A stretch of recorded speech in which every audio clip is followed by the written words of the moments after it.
nyahokeun kitab teh kudu teu sadayana. Cek sebagian kitab teh aya 104, cek sebagian aya 114. Ngan anu wajib dikanyahokeun nya 4. Nya. Jadi nanti disebut kitab naon? Kitab Taurat. Kedua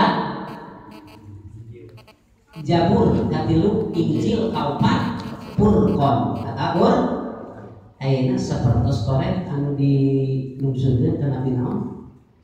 Nabi Musa. Nabi Musa. Ayeuna sapertosna Jabur ka saha? Ka Nabi Daud. Ayeuna Injil ka Nabi Isa.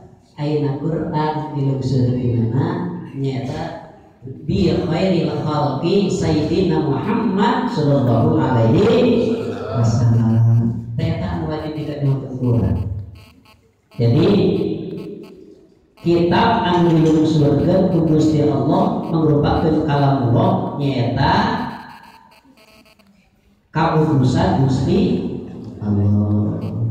Sadayana kitab cek sebagian aya 104, cek sebagian aya 114.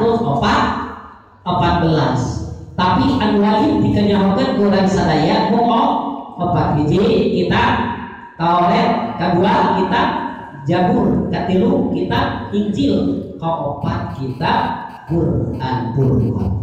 Kita kitanya kitab Taurat dilungsurkeun ka Nabi Musa, kitab Jabur pilih kadang-kadang orang enggak apalnya sabalina gitu ayeuna Taurat ka saha?